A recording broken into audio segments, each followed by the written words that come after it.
Supervisor Schoolcraft. Here. Supervisor Lunsford. Here. Supervisor Castle. Here.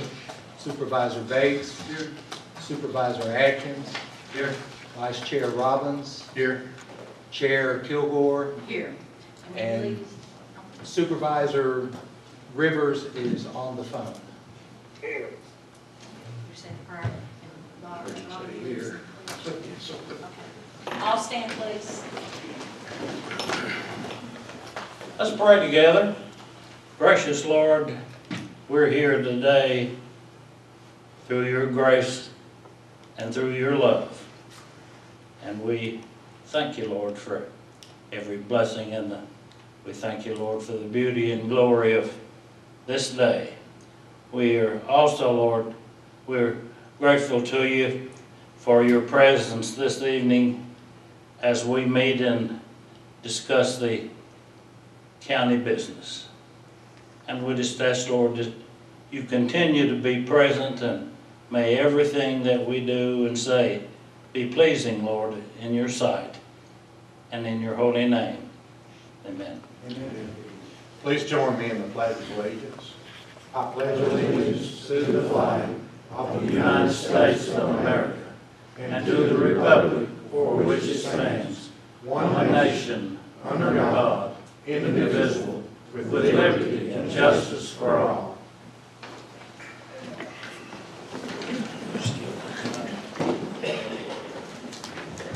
The next item is the minutes, please. Do I hear a motion for approval of the minutes? So moved. Do I have a second? Second. Any discussion? All in favor say aye. Aye. All opposed say nay. We've approved the minutes. The next is the approval of the agenda. And we have a few items in red that's been added. And we accept that. Okay, and we have a motion for approval. Do I have a second? Second. Any discussion? All in favor say aye. Aye. All opposed say nay. We've approved the agenda. The next item is roads and highways. Anyone here to speak to roads and highways? I have a comment. Okay, Mr. Robbins. I've had a person to mention to me that the mile marker signs are not present from, I believe it's Pound's first or second exit, I'm not sure, to the state line. And they've requested that those be put in place, and that there were some mile markers missing in that area. Kentucky line? To the Kentucky line? To the Kentucky line. And that those missing signs be replaced. Any other comments for roads and highways? Okay. The next is we have a public hearing on the proposed real and personal property tax rates as in page 1 of our board package. Anyone wants to come forward and talk about the proposed real and personal property tax rates, please come forward and give your name and address and any comments you have about the personal tax and real estate and personal taxes. Do I have anyone here to speak on the tax rates?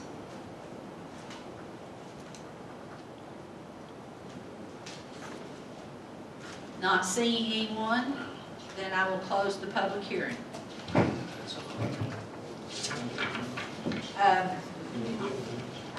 The next is the item was the Spearhead Trail, and I don't see Sean Lindsay here yet. Madam Chairman, he is on his way. Okay. Yield to Maddie Gordon, please. Okay, then we'll move on and come back to the Spearhead Trail in a few minutes, and the next thing is Clean the Clinch with Maddie Gordon. I have a short video that we're going to play. It's like 4.5 minutes long. That is fine. If you'd like to watch. Its waters flowed through Virginia's valleys before the first settlers set foot on North American soil. The Clinch River has connected communities from Tazewell, Virginia to Tennessee as it flows through the picturesque mountain valleys of southwest Virginia. Conservancy has found the Clinch River is one of the most biologically diverse rivers in North America, supporting over 100 native aquatic species. But today, it is struggling to survive.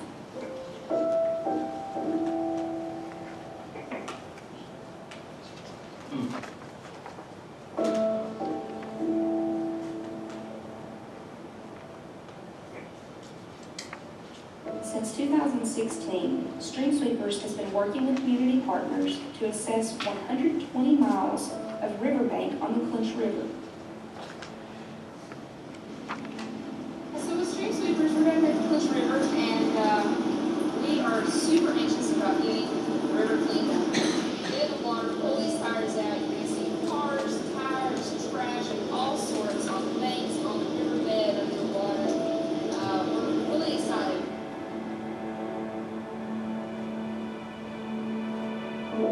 After years of study, phase 1 of a multi-year project to remove harmful debris will now begin. This includes the removal of thousands of tires, appliances, and household trash that threaten the health and diversity of our river. We're working to clean the river while also helping to keep the river at a point where the native cleaners can still be productive. The Clinch River is struggling to maintain a healthy ecosystem that is home to a multitude of diverse species, including the only place in the world where the endangered golden riffle-shell mussel is found. This rare inhabitant is also an indicator species, meaning if the riffle-shell can survive, we know we have clean water flowing to all inhabitants of our river.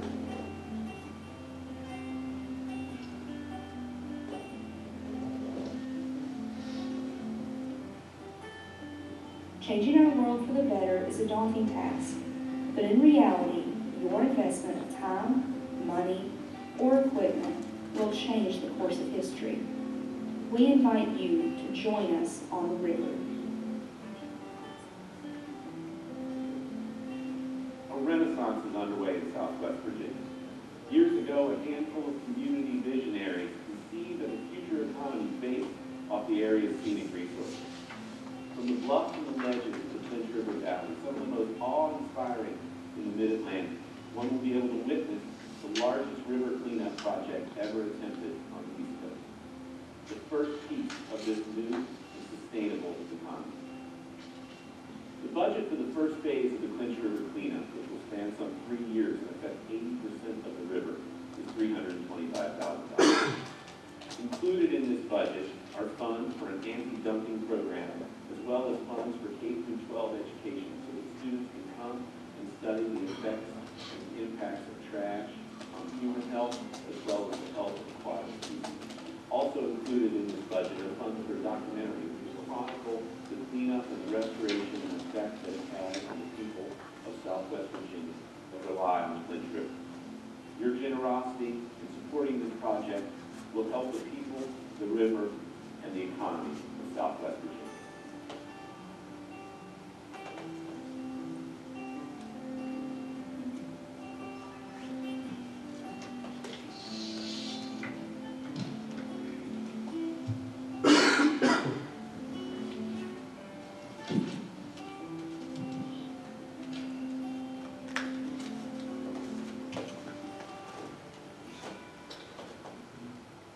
So that's just a short glimpse into what we've been doing over the last 2 years. We've worked with Russell County over the last 2 years. They've helped us, as you can see in some of this, they've helped us to fund the assessment and the actual on-water work with several government agencies, the Nature Conservancy, U.S. Fish and Wildlife Services, Department of Game and Inland Fisheries, DCR, several others. We finally have obtained a permit to start pulling trash out of the water. As you guys know, the mussels are a big deal in this area. We cannot just rip tires out. There's quite a process that goes along with it. We've been in the water hands-on with members of these agencies and been approved to actually get in there and pull a few tires, different places, different areas. We've got a map saying, you know, hey, free game, go here, areas that we have to stay out of right now. On the little handout that I gave you, What we're looking for, I don't know why we haven't been to you guys before. My boss is out of Orange, Virginia. I'm from Castlewood, so I'm from here, lived here my whole life. But we've already assessed the 11 miles of the Clinch River that Wise County does have while we were doing the Russell County side as well. My thing was, when I brought it to Mike's attention, it's the first thing you see when you come into Wise County through the east gate. You drive across the river. I don't know how much you guys are down on that end, but there's a bald eagle that's made its nest down there, so it's pretty cool to see every morning when I'm going to work. I can see the bald eagle flying over. Of course, there's a lot of renovations going on with the Oxbow Center. I'm excited to see that as well. But we are running short on money. We've set up a GoFundMe. We've been pushing this video, our website, social media we've reached out to. AEP backed out on us. They were initially committed for some funds, and they had some changes in their leaders, and they decided not to help us out. But Dominion and TVA have both committed, and Dominion's actually come through already with their money. It costs about $6,000 per river mile, so it's $3,000 per side. With 11 miles in Wise County, we're looking at about $33,000. And what we do is we hire local youth from the colleges. I spent 3 hours talking with UVA Wise students last week. We had a lot of response from them. They're really excited to help out, spend the summer in the area, in the water. Some are seniors that are looking for something. They're environmental science majors. They're excited to get in the water. Generally, the project, we would be training them to do a water quality assessment, but due to the lack of funding and the fact that we're running short on time because of the funding, we've partnered with Estanoa, and we're going to use the students that Terry Vinsel works with Estanoa to do a lot of the water quality testing. It's going to be a little different with this project because we're going to watch it from before we pull the tires out to several years after the tires are gone to see the improvement once we remove those harmful chemicals that the tires leach. What we're looking for from Wise County, Russell County, and the town of St. Paul is about $9,000 for this year. That will allow us to get on the water with these sweepers. We're looking to hire 10 to 12 sweepers. Right now, the money we have, we're looking at only being able to work through part of the month of June. And with that being said, in some of the video, there's an area below the St. Paul Falls that there's about 1,000 tires in an area half the size of this room. It's crazy to see. That's where we're going to concentrate, and again, that's part of Wise County as well. We hope to be able to do an entire 15-mile stretch this year, but unless we find some money, we're just going to be stuck in the one spot and hammer down for the next 2 years. We hope that in the future, Stream Sweepers has been around since 2014. They've done a lot of work in Northern Virginia around Orange, the Rapidan and the Rappahannock rivers. But we're hoping that we can branch out now that we know how to handle the mussels and the other threatened and endangered species to move towards the Powell River as our next one, because where they do come together and they're so similar. I've sat in on several of the Clinch Powell Clean River Initiative meetings and phone calls, so I think we have a good thing going there. We've already got the research under our belt doing the Clinch River, so we'll have a leg up when we get to the Powell. Do you guys have any questions for me? Don't know any of you. Sort of know Mr. Robbins. You taught my mother at St. Paul years ago, but I don't think I know any of the rest of you guys. Any questions? Yes, ma'am, if I may. Yes. Have you done this type of presentation to the schools for volunteers or to like Boy Scout groups and such like that? So one of the constraints with stream sweepers, safety is our #1 priority, and with our attorney we checked with, we can't hire under 17. So it's been really tough. We've reached out to all the community colleges. Actually, since I've been here this evening, I had someone email me from Southwest. Unfortunately, Mountain Empire and Virginia Highlands, I didn't get anyone yet. But we did reach out to UVA as well as some organizations in the area. But it's tough to work with volunteers because we have an extensive training program that we have to go through. The sweepers have to be trained before they can get in the water to pull anything. Any other questions? So you've pulled about how many tires out of the plant? 0 at this time. 0 at this Yeah. time? We're planning, if everything works out, our training is going to be the last week of May, and we'll get in the water June 3rd. We look to get, like I said, there's about 1,000 in that one spot that we're looking to get for June.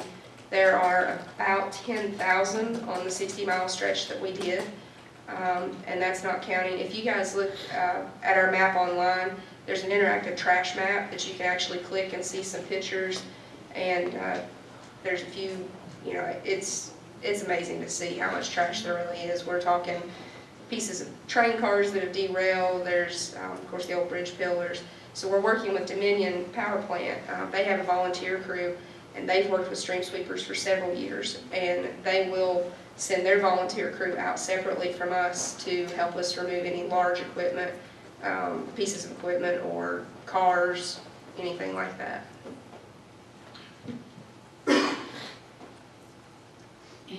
Yes, ma'am. You were talking about not hiring anyone under 17. A lot of employer groups look for projects like this. Have you considered looking at some of the larger employers around the area for potential recruits, maybe volunteers, or would you accept volunteers? We're on the fence. In the past, they have, Stream Sweepers has not accepted any volunteers, but in this area, I think we're going to have to.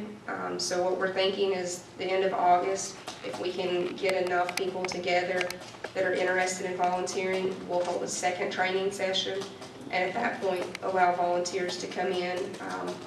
The way Stream Sweepers has worked in the past, you need such a large group of people when you're moving so much trash and tires and equipment. It's hard to rely just on volunteers because it's a 9-to-5 job every day, in and out of the water. I don't know, it's the way it's been running. They have trouble with volunteers, I guess, showing up regularly. We did reach out to Camp 18 and ADC in Honeacre, but they've changed their programs and the way they can work. We had originally hoped they would be able to help us out with labor, but Camp 18, they can't step on any private property, and we'll be working with a lot of private landowners. And ADC, they actually changed their program and don't have as much free time to do things like this. Have you talked with the Flatwoods Job Corps? I did reach out to them via email and did not hear back.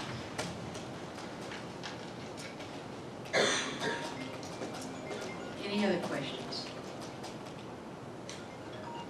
Well, thank you for the information. Thank you very much. Thank you, Maddie. Thank you. Thank you for what you do Thank you. every day. Appreciate it. Okay, the next thing will be the presentation on Spearhead Trail update. Sean Lindsay, there he is. I saw him come in. You see my fat bald head back here? First, I want to apologize for my parents tonight. We were a little short of rangers, so I actually been dragging tires out of the woods, which hope Maddie, maybe she'll give me a job if this doesn't work out. But we have the UTV takeover, which this was the opening day. It's the first national event, so I mean people came from Washington and Oregon to put on this event here in Southwest Virginia. So we're very happy to have them. I wanted to just give you a quick overview of what Spearhead Trails has done during the past year. And I really appreciate the opportunity I get to come here every year to do this. So real quickly on our ATV trails, and when I say that, I think that's kind of a cool statement because we do so much more than ATVs, and I don't think the public really knows that much about us. I know Mr. Robbins does, and I know Fred probably knows quite a bit more of what we do, but our ATV trail was expanded this year. We expanded the trail over to what we call the Den Hall Mountain section of our trail, and people love that section. We expanded a few of our single tracks throughout the system. One of the things we did is we had lots of single tracks, but no one knew where they were, so we mapped them all and we updated them all and signed them all. So we know we have around 20 miles of single track now on the system, bringing your total miles I think up to 118 on Mountain View system. We also have been very successful this year in winning 2 AML grants.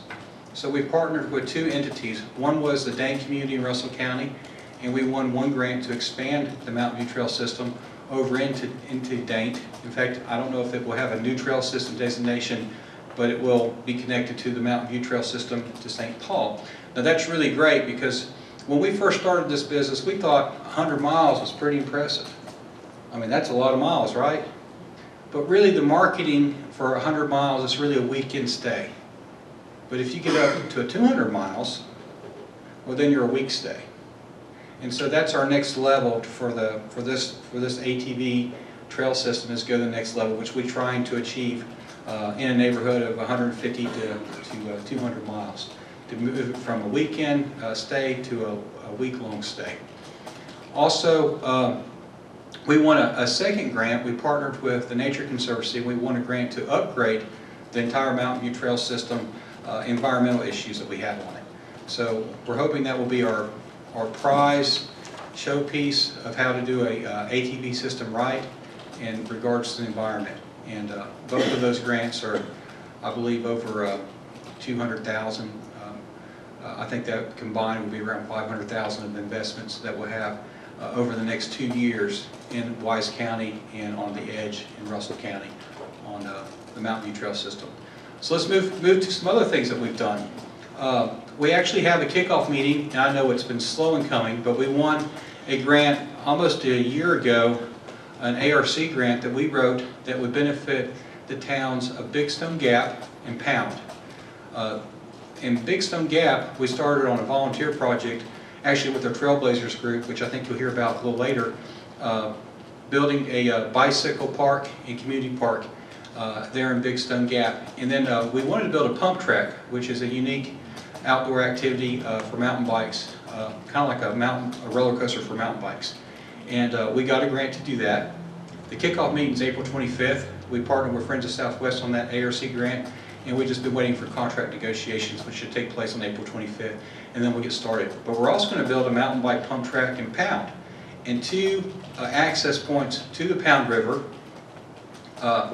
in the town of Pound to try to get more people coming using the Pound River, which is a great starter river before you hit Pound.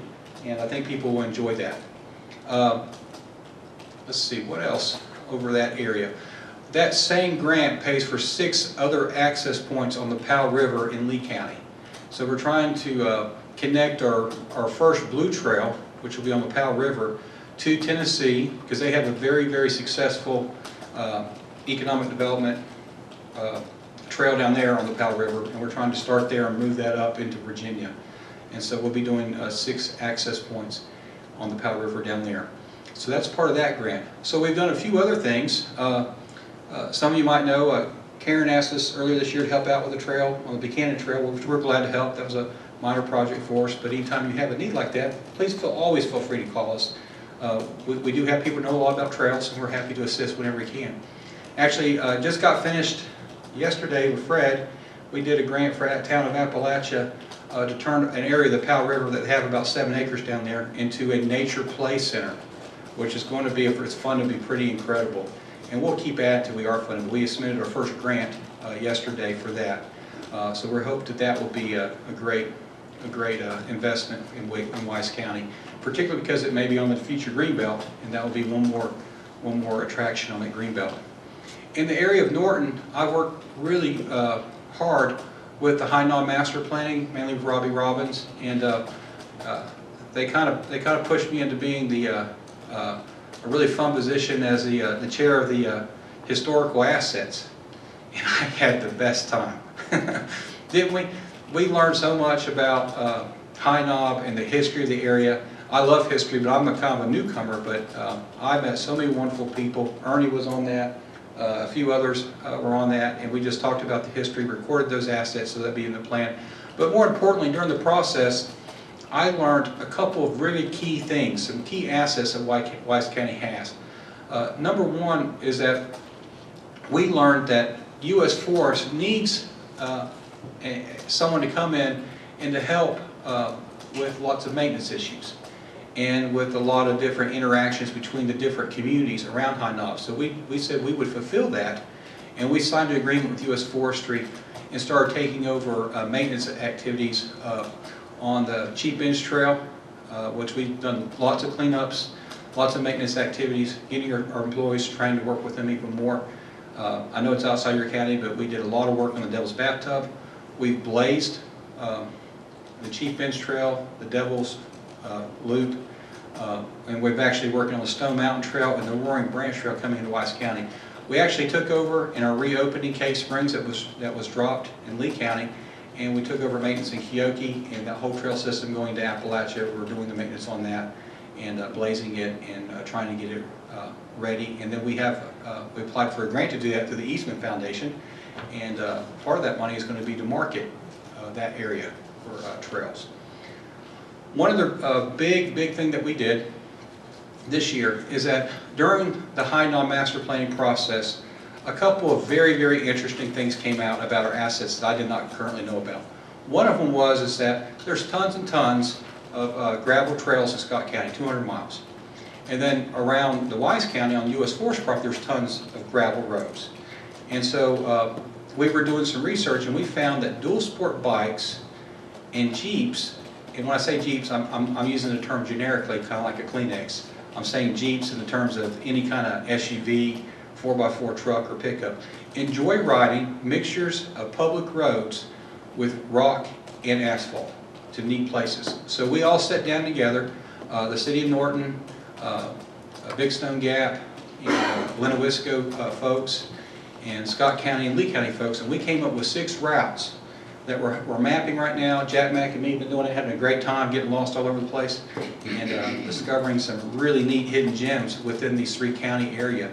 And we'll have these routes that we'll market for Jeep and dual sport bikes on legal roads to ride them, because these will be tagged vehicles. So we're really excited about that. 2 other real quick things I want to mention is that we completed an economic impact study. We shared it with most of you all in the different cities on the possibility of uses for abandoned rails. And we've looked at several areas. We're still trying to find areas where we could take abandoned rails, and if we can't use them for excursion trains in the future, which is very difficult, we're trying to find ways to use them for rail bikes, which is also very difficult, but maybe not quite as difficult, because the rails don't have to be in great shape. They can be pretty bad, like every 5th or 6th tie can be decent. As long as it holds gauge, a rail bike will work. And so we're searching the 7 counties for possible areas where rail bikes will work, because we found out that a rail bike brings almost as much economic value to the area as an excursion train ride.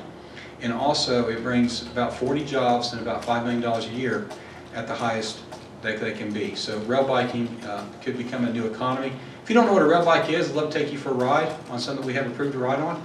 But it's basically a 4-seater apparatus, kind of like a bicycle, kind of like a car that sits on the rail bikes and you pedal. And it's so much fun. I've enjoyed doing it. I've done it one time on a real railroad that I have permission to ride on in Buchanan County, because it's the only one I could find that I can get permission because they own it up there. And had a really good time on that. And but I've been watching the economy on that, and it's spreading. It's all over Europe. It's all over Asia. It's spreading from the northeast down. It's spreading from the northwest down. And I think the first one's going in Florida this year, and we got one just opened last year in Vegas. So this is a new, upcoming recreational thing to look at. The other thing I want to talk to you about that I'm really excited about, we're doing an economic impact study currently about it, is the possibility of a sportsman's complex. When I'm talking about a sportsman complex, I'm talking about a national event type facility for shooting sports, like long-range rifle, cowboy gun shoots, 3-gun shoots, pistol, skeet, trap, archery, 3D archery, in one giant facility. And we're looking for facilities now that are between 200 and 300 acres. We found one on the Wise County, Dixon County border that's for sale, very cheap, right outside of Pound, about 4 miles from downtown Pound. And so that's one of the areas we identified, and I think that would be very good for Wise and Dixon County both to have that right there on the edge. It's on the county line right next to Red Onion. And we're looking for other sites for candidates to try to do that. We think we'd like to build one giant complex and get it going real, and then have annexes throughout the 7 counties with smaller venues to offer as part of one giant permit. Because right now we discovered in our preliminary economic impact study that there's a huge void for that type of sports activities in this area. And we've gotten a lot of support from TGIF. Local law enforcement agencies have been very supportive, saying that's needed, and local hunting organizations have said that's very much needed. And And so we're trying to finish the economic impact study next 2 weeks, and I'll make sure y'all get a copy of that.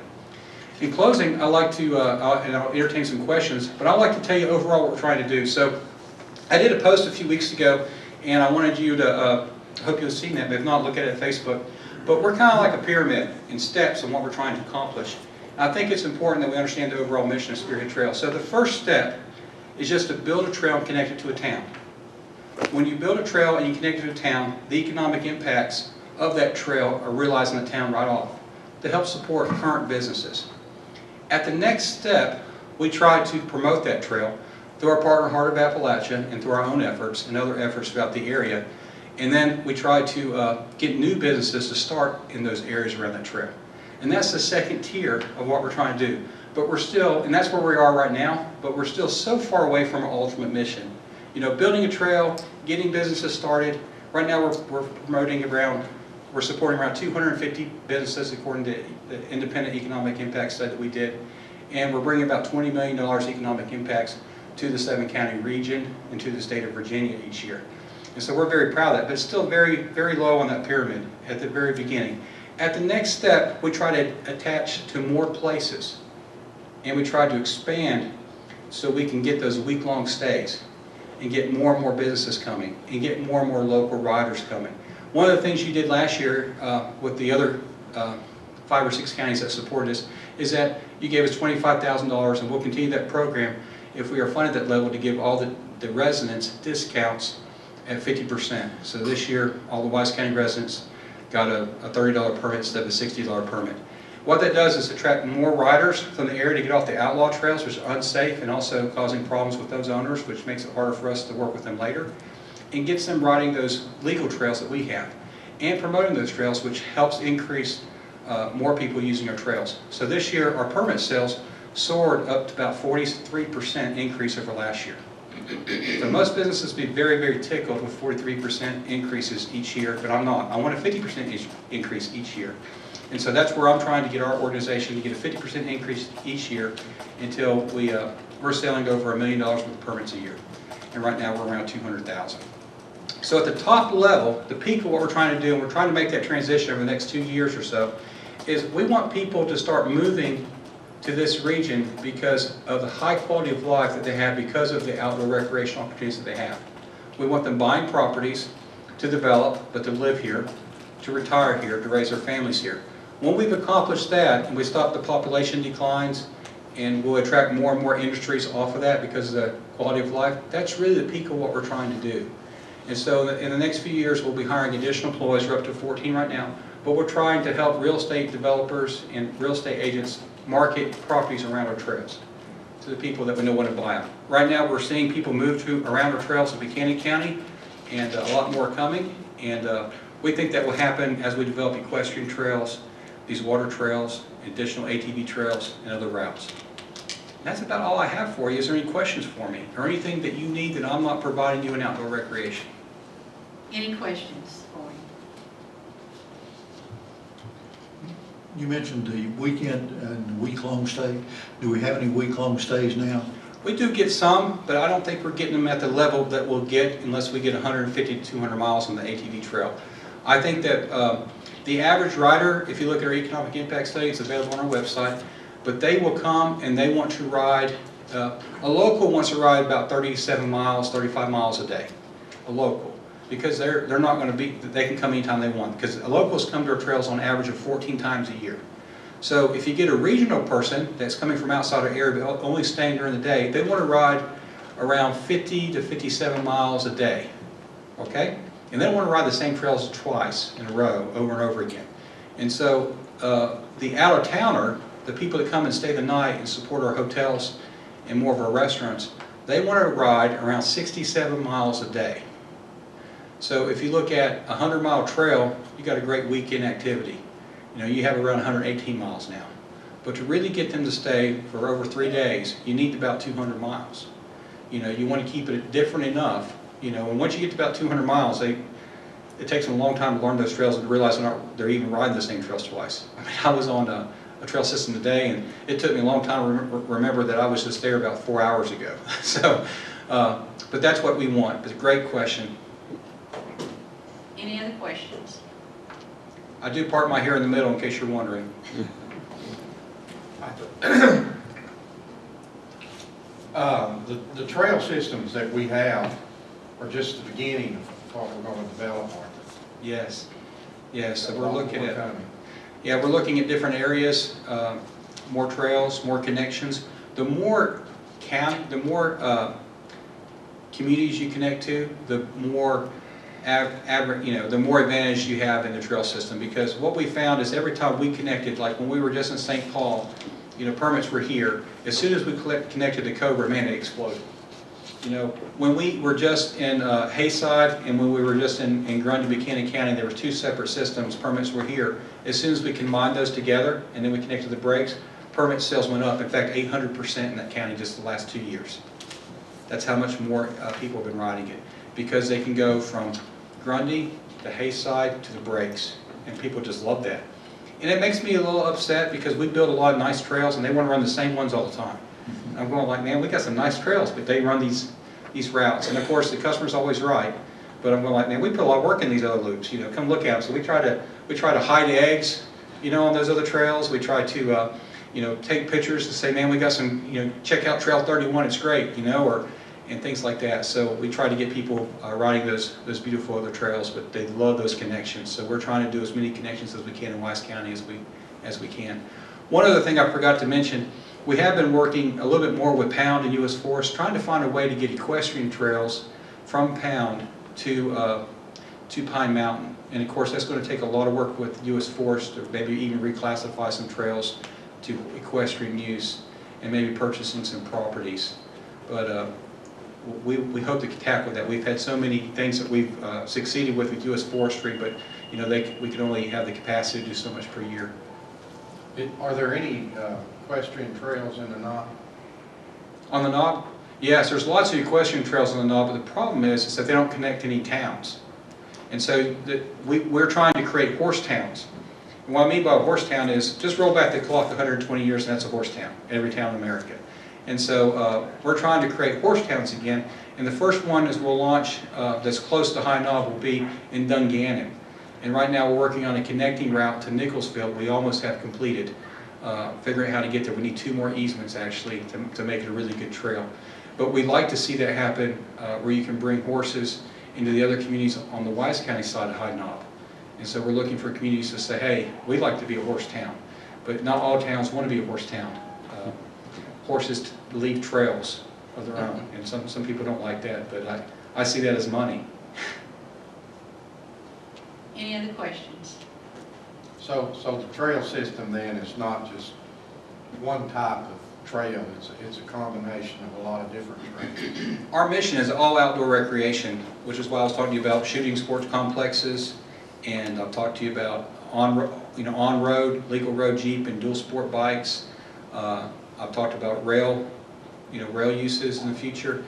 I'm helping communities as they ask me and they need me to build little trails that help quality of life, like the Buchanan County Trail, which is a great trail system for Wise.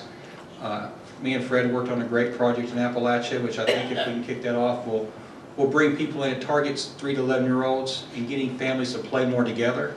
And so these are type of things that Spearhead Trails, will be involved in more and more increasingly as we build our capacity. And like I said, we're around 14 employees now. We'll probably be at 17 in the next year or 2. But when I came here 2.5 years ago, there was like 4 of us, maybe Jack, about 4 of us. So we've grown a lot, but we're still in our infancy. We're still at the bottom step or 2 of that pyramid I mentioned. Well, thank you for coming tonight. Thank you. I appreciate it so much. I just got one thing I'd like to add. I think that we're lucky to have a man like Sean Lindsay and working with the trail system, because he's doing a fantastic job, and I really do applaud you on that. Thank you, Mr. Rollins. Thank you for all your helps. I appreciate working with you guys. I love living here as well. Thank you, sir. The next on the agenda is public expression. Anyone wanting to talk to us in public expression, you're welcome to come, give your name and address.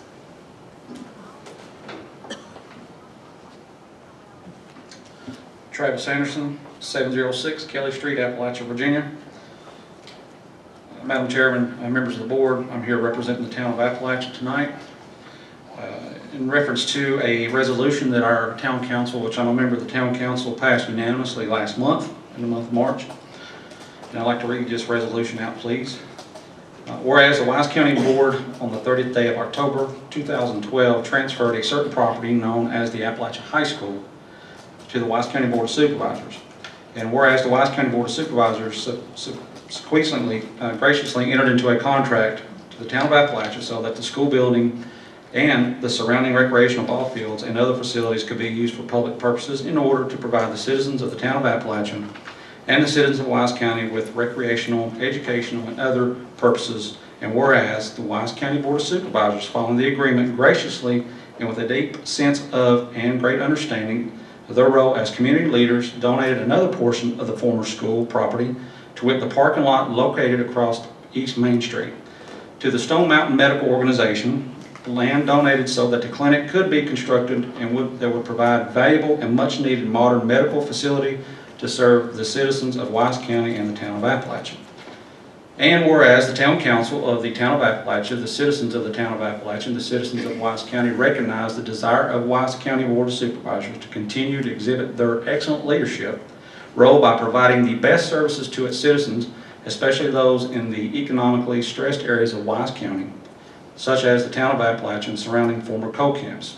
And whereas there remains a portion of the parking lot which has yet to be developed or utilized, that portion being approximately 1 acre, more or less, which is ideally suited and centrally located for another structure which could provide other much needed services to the charges of Wise County Board of Supervisors.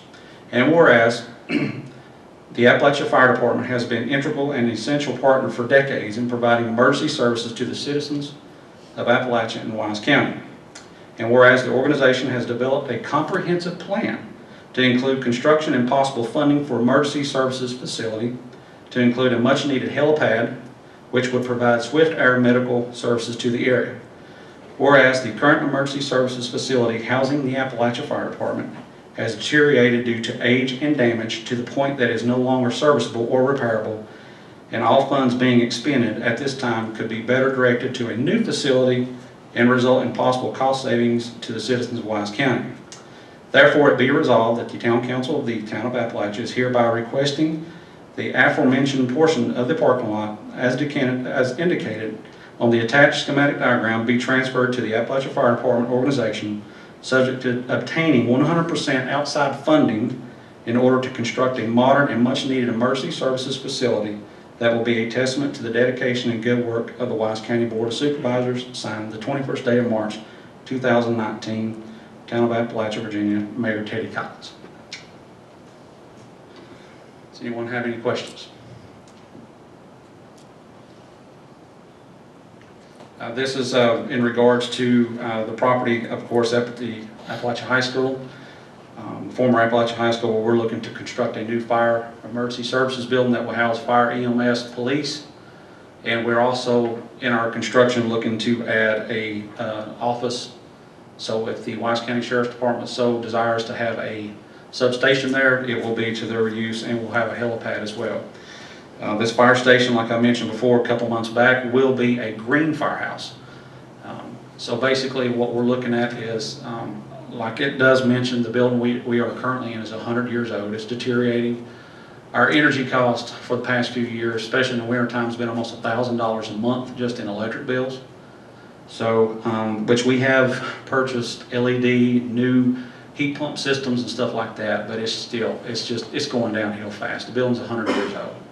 So like I said, mentioned before, a couple months back, I stressed that, that property up there is not the ideal spot, but that's the only place we have to go in town that's not in the flood zone. So it will be a green facility with solar panels, natural lighting, and rainwater collection system. So we do have a very good comprehensive plan that we're going to present, and we are going after the funding with different state and federal grants due to our economic status in Wise County and our current population. We fit #1 to receive these grants. So we're pretty sure we can get the money, we just got to get the property. Thank you. Thank you. Anyone else for public expression?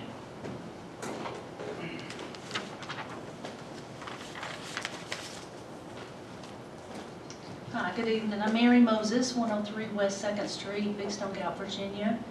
Apologize, did not come expecting to speak, but my concerns are urgent.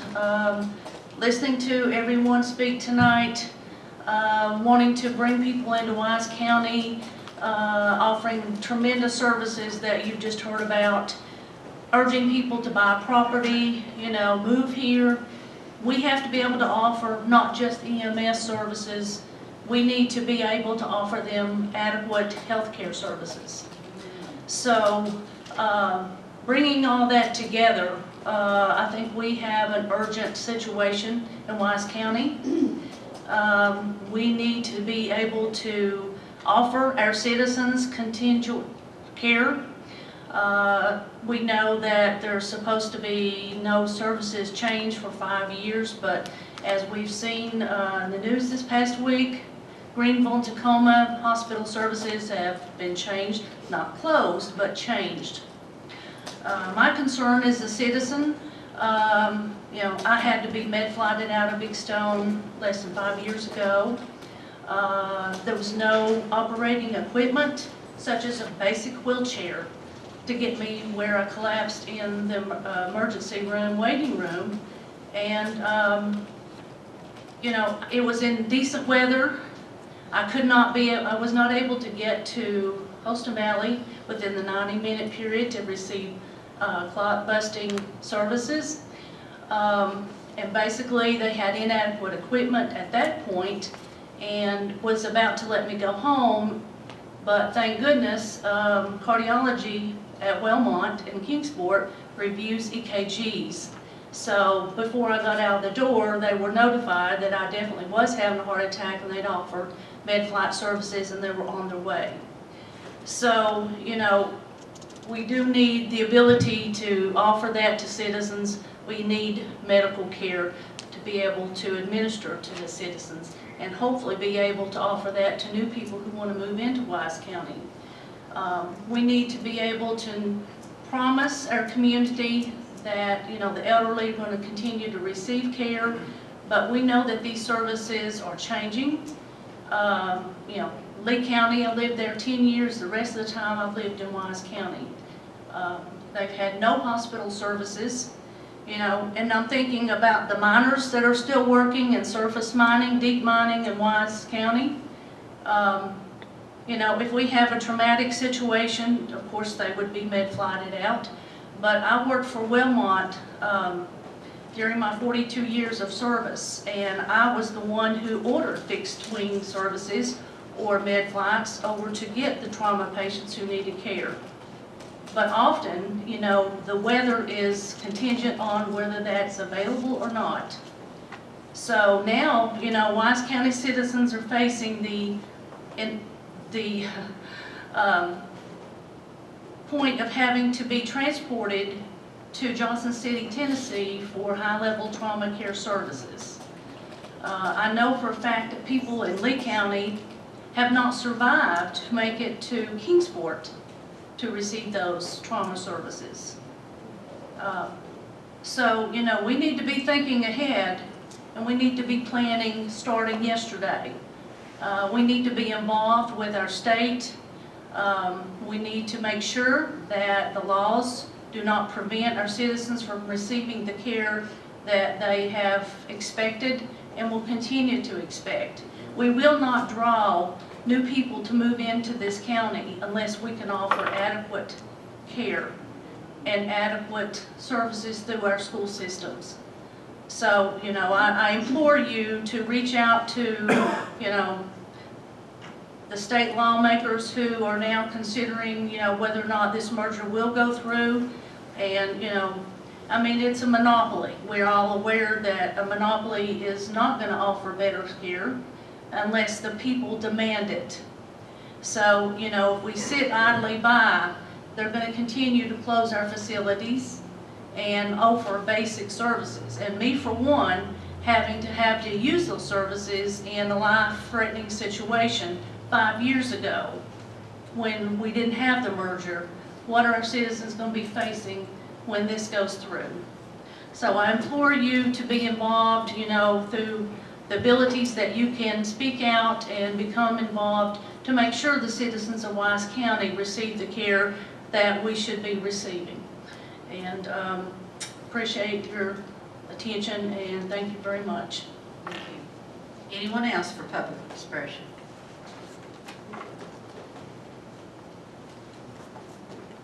Madam Chair, my name is Robert Anderson.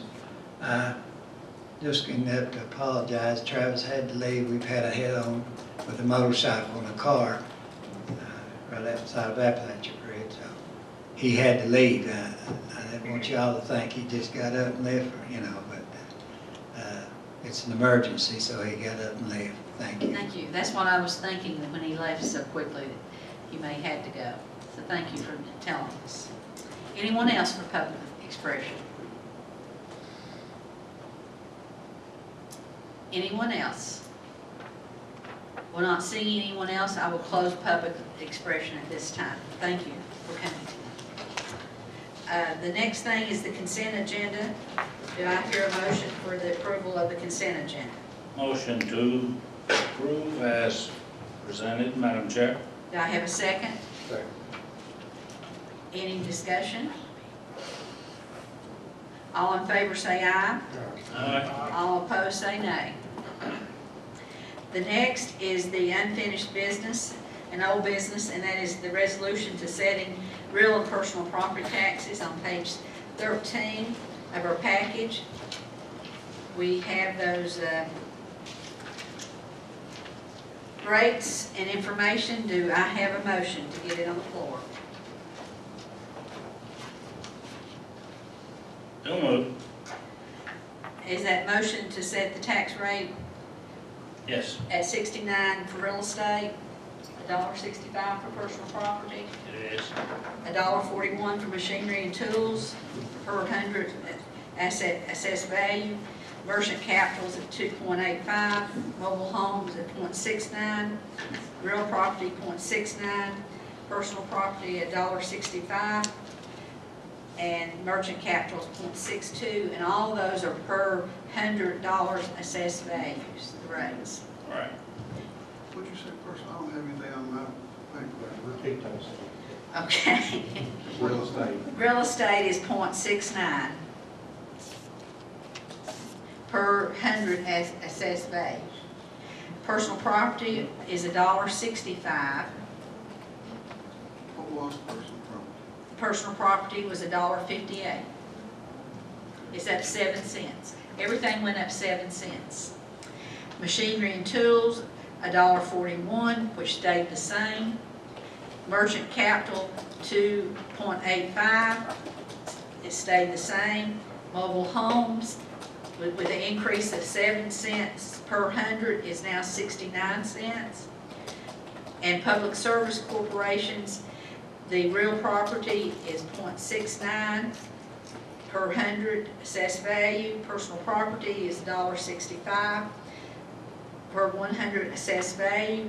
And the merchant capital is 0.62 per 100 assessed value, and that did not change. So only the real estate, personal property, and mobile homes, and is the only thing that went up. So that is Bob's motion to put that on the floor. Do I have a second? Second. Bobby Castle. Okay. Any discussion? Madam Chair, if I may,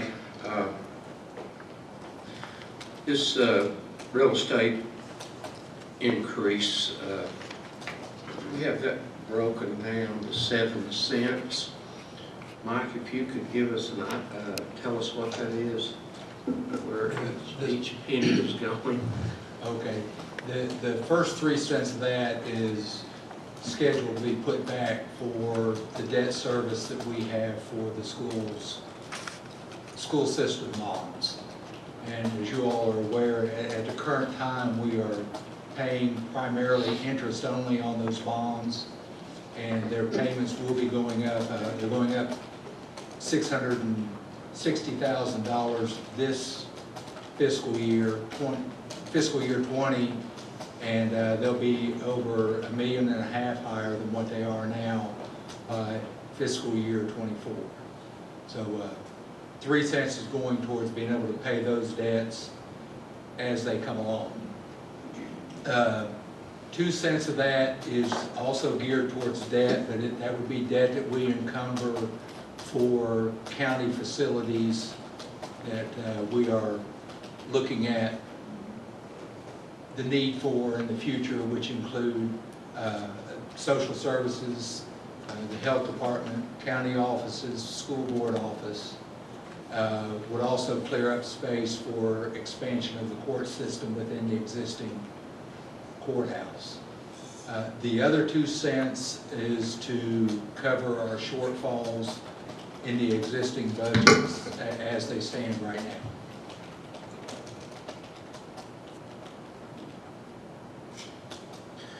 And one of the initiatives that's included in this is the J.J. Kelly project to refurbish that building to house the county offices. Yes, so that project is the forefront of that. If it falls through, then we will be using that for other facilities for the county offices. Would that be the 2 cents for debt service for going forward? Yes, sir.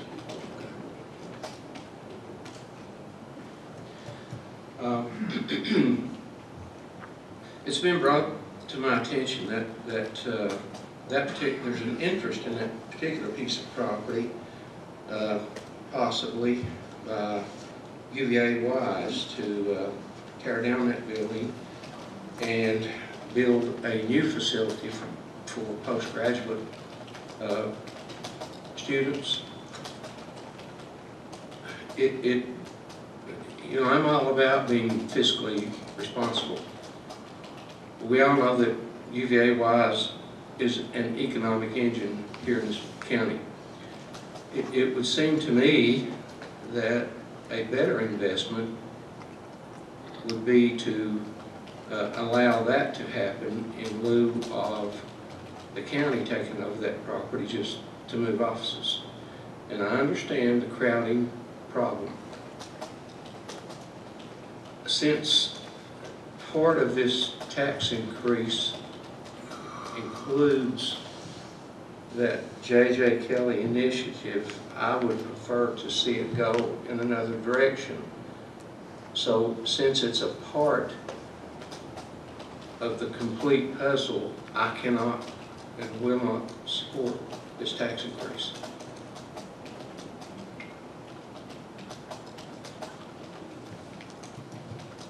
Thank you, Madam Chair. Mr. Hatfield, let's clear this up. The board has not voted on where the social service building will go or any of these items. We just know that we have future needs, that we have to do something about the crowdiness at the courthouse, and we have to do something for provide that temporary housing and social service is temporary. We have to have a facility for them. And also, so this is, we've not decided, but we know there's a need, and social services is a immediate need that we have to be working on. Yes, ma'am. The social services, we have agreed with VCTA, who has funded the purchase of the buildings out at the technology park, that their agreement was that they would allow us to house them there for 2 years, because our contract with them says that those buildings would be used for technology only, but they have agreed due to our immediate need with social services to allow us to put them out there for 2 years. So within 2 years, we need to have a facility or be very close to having a facility for social services. And again, yeah, the other is, one of the options is J.J. Kelly, which was the most economical option that we had seen to date. We are starting a study for that building to verify that it is sufficient to house the number of offices that we want. and that what it will take to make that happen. So we have just started that process for procurement for that service. Madam Chair, I do appreciate your comments, and they're well stated. However, this tax increase does not address an ongoing problem that we have had, and at least some of the members on this board have been raising that red flag for years, and that's our EMS services. None of this tax increase goes to alleviate that problem, none of it. And the other thing is, we are spending, at this point in time, $55,000 toward getting a PER, preliminary engineering report, on the J.J. Kelly building. So it would, a practical person would think, well, if you've got that much invested, that project is probably going to happen. And I didn't support it in the beginning, and I can't support it now. So, and the fact that we're not addressing the EMS problem with any of this tax increase, I just can't get my arms around it. Mr. Chairman, Yes. the procurement is just 5,000, right? So the study's 5,000 starting out. It's a two-part study. The first part of it is 5,000 to determine will the offices fit within that area, and if it does, then we would come back to the board to gain approval to go to the next step, which would be to do the feasibility or the PER We're study. actually spending 5 right now.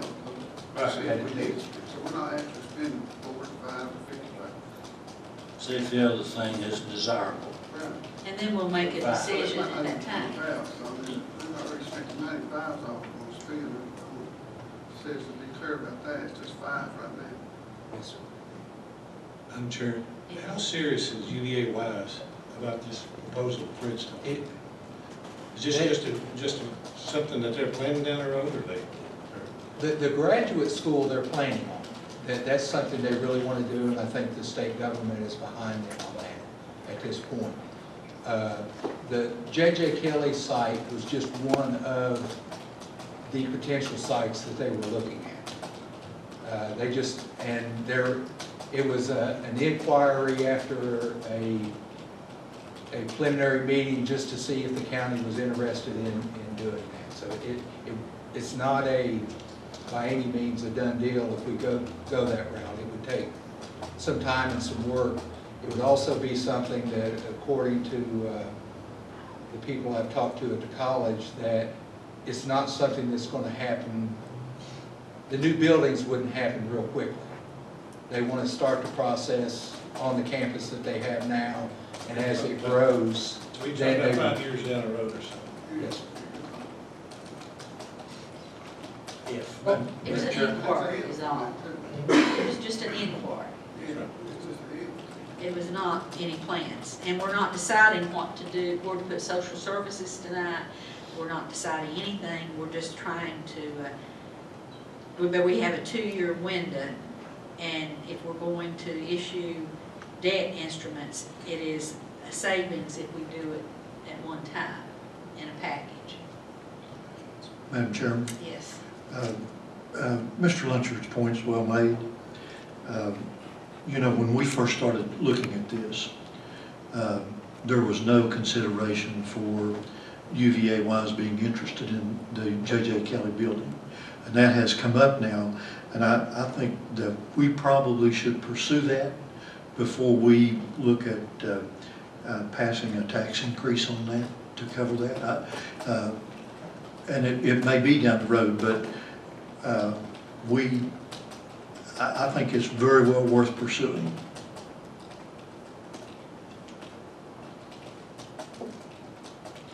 What would a new building cost? It's been estimated that the new building just for social services would cost a little over $7 million.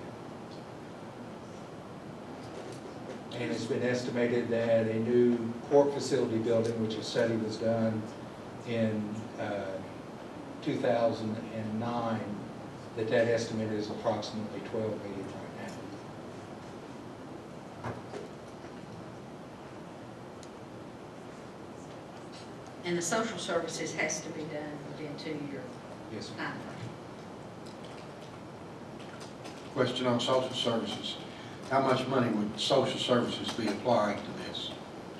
They are, the facility that they are in right now, they're paying $5.25 a square foot towards that facility, rent to the IDA for that building. They would not pay, they would only pay 85% of that towards another facility because of the county's requirement to provide so much of their support. So it's approximately 15% that the county provides towards that, so it would be somewhere around the $5 a square foot mark that we would get in rent from social services, no matter where we put that. Madam Chair? Yes. How much did it cost us for the sheriff's facility? That was before my time, and I'm not sure. And what kind of square footage are we looking at there? 2 million, 2.1, I think. And we paid a lot to We paid up remodel. 2 million it was ended up being around 4 million times. It was close to $5 million. Every time we- More than 4 million. But this would cost us for the building was 2.1. And what kind of square footage and what number of offices and that sort of thing? Because if we're looking at something that would be comparable for social services, we'd be looking at a building like that for 4 million, 4.5 million, The something. building was already there, we bought a used building. A used building, okay. Can we do that for social services?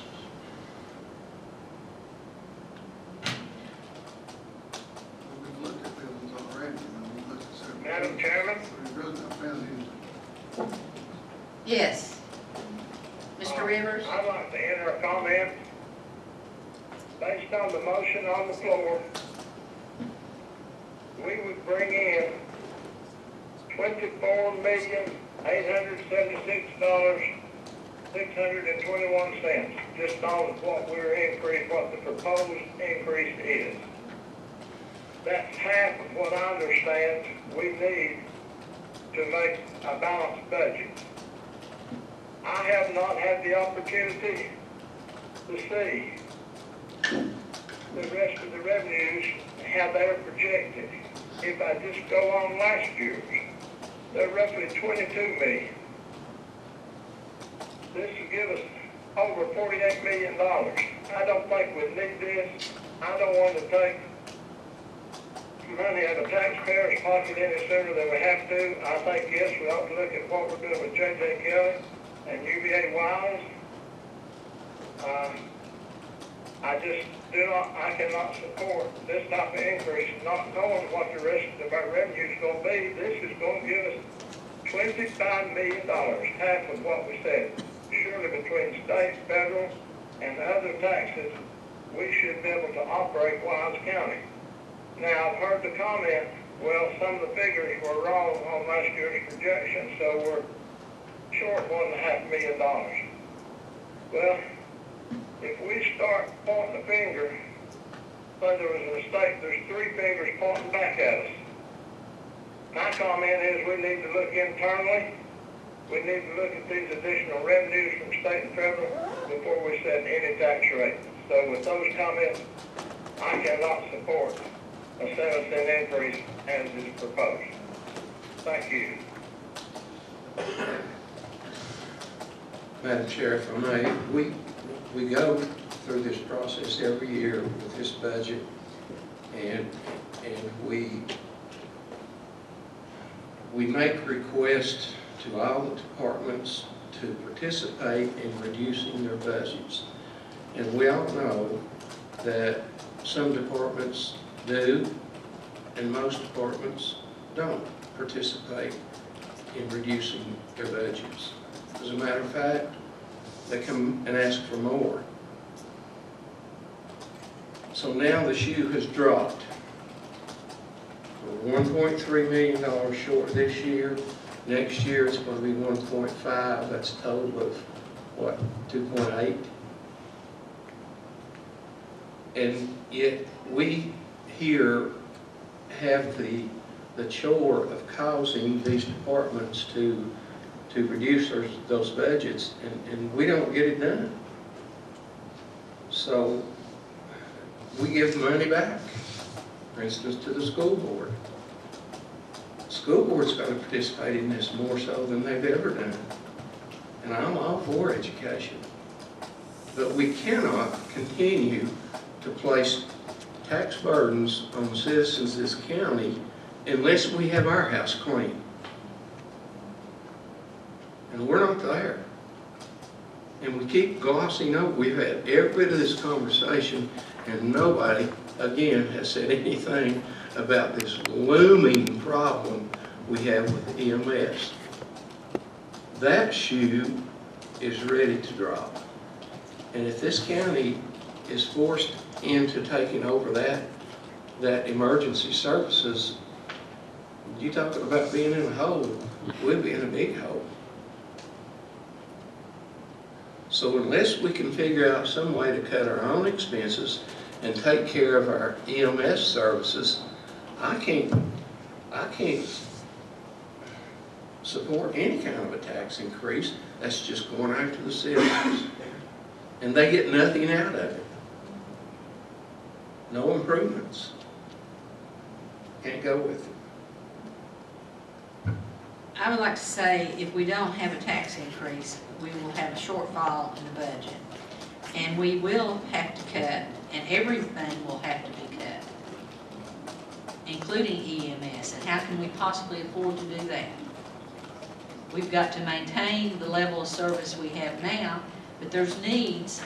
Every time we turn around, somebody has their hand out needing more money. And they're legitimate needs. I'm not saying they don't need more money. But I know that if we don't have a tax increase, then we cannot meet the same level of service this year as we gave last year. And I, for one, do not want to cut school resource officers in school. I do not want to cut EMS.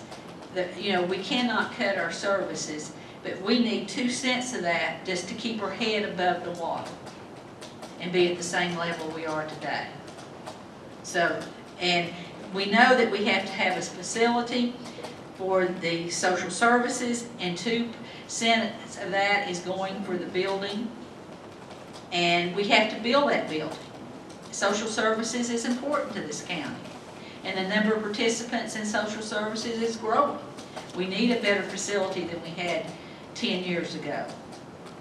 So, and then we've got to make sure we can meet this rising debt service that we've locked ourselves into. And all of this would have never happened if coal severance hadn't decreased by $10 million.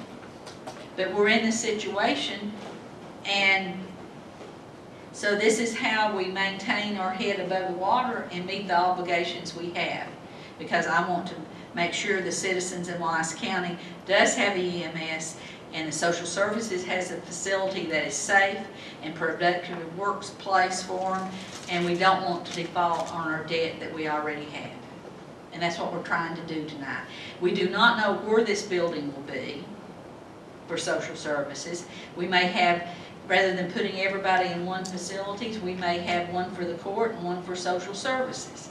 And the school board, situation is another situation to talk about. But we don't know, those decisions have to be made, but we know we can designate the 2% of this tax increase can be designated for county facilities. And then we can discuss what we're going to do for those county facilities at a later date, but we have to pass a tax rate tonight so that tickets can be sent out on a timely basis so that people can get it and pay their tax tickets in May. And that's what we're trying to do tonight. So any other comments on this? And we'll call the vote. I've got one worry, and it really worries me, because last year I went along with a 2-cent tax increase that I thought some of that money would be applied toward this, and every bit of it was used for something else. And that bothers me. That part bothers me, is the fact that we didn't get to use our tax increase the way we wanted to, that it was eat up in other funds. And one thing that scares me is with a tax increase like this, that we're gonna have other people coming in and trying to scream and shout and take that money too. Well, we can reserve that, the tax collections too, just like we have a reserve for debt service, we can reserve it, and the board would not let it be used for anything but That'd that. be earmarked for that we can get that amount Yes, out of that. and that's what we need to do, yes. Madam Chairman? Yes. Also, one bill involved different organizations, and it's much cheaper than trying to find 4 buildings and 4 places to put them. Land, you don't have a lot of places to put these buildings. You don't have to buy the land and you need to build a building. We're gonna look at that too, so we're also looking at, I want to save money for city, I'm concerned. And then the tax increase is maintaining their services. They're not getting any less, but still, if they don't, they're not going, they will get less. So, we're trying to maintain and give them what we continue to give them what we have. I mean, and then people gotta understand, like you said, cost service tax was a big thing. I mean, it was $10 million. We do have a piece of property that would be ideal if we did build new, and that's out by the Justice Center. We've got that open field right beside it. But I'm saying, and that was one of the social services looking at, and that was $7.2 million, and the parking lot was gonna be $800,000, so it's going to end up being that $8 million total for parking lot in the building, for one building. So what would you be looking at for 3 other buildings to take care of? 20-some About thousand, 20-some probably million. looking at about 40 million or 30 instead of 10. Okay, let's go to Mr. Rivers. Thank you, Madam Chairman. On May the 8th, 2014, you made a motion to set aside the $4.5 million into a specific school debt fund. This time last year, our board voted to take $500,000 of that and use it to level fund schools. So a concern that I have, if we designate or we're thinking about 3 cents of this tax increase is going to go to school debt, there's no assurance it will. You can designate it, you can put it in this certain fund, but it can be taken out at any time. We saw that last year. And I also would like to pick up on what Mr. Robbins said. In the last 10 years, we've had 3 tax increases. I went back and looked at the minutes. Every time our justification was school debt. How many times can we go back and tell our citizens, we're going to use this money for school debt? And then if I look at Mr. Rose's benchmarks that he gave us last month, with this proposal that's on the table, the only county around us that will be higher is Smith County, and that's not very close, and that's at 74 cents. We could be putting ourselves in a position where we could not attract business and industry because of our tax rate. We don't want to do that. We want to be competitive. We want to do what's fair for our citizens. We want to do what's fair for our schools. Yes, I agree with Mr. Lusher. We have to be responsible in our vote. But I don't think this 7 cents is being responsible. Thank you. Any other comments? Madam Chair, just a couple more points. I just want to reiterate, I am completely aware of the issues that we have before us and the needs. But I go back to the point that I do think that we can trim within our house before we go ask our neighbors for money to fund these needs. I still think that we need to look very close at our budget and not just ask, but demand that all departments participate in reducing their budgets to assist, to to get us to where we need to be. So it's not like any of us here that are speaking in opposition of this are not aware of what's going on. Any other comments? Can we have a roll call vote? Supervisor Atkins, Tell me exactly what we're voting for. We're voting for the real estate to be set at 69 cents. For my motion. Per your motion, yes, your motion. Yes. Supervisor Castle. Yes. Supervisor Lunsford. No. Supervisor Bates. Yes. Supervisor Schoolcraft. No. Vice Chair Robbins.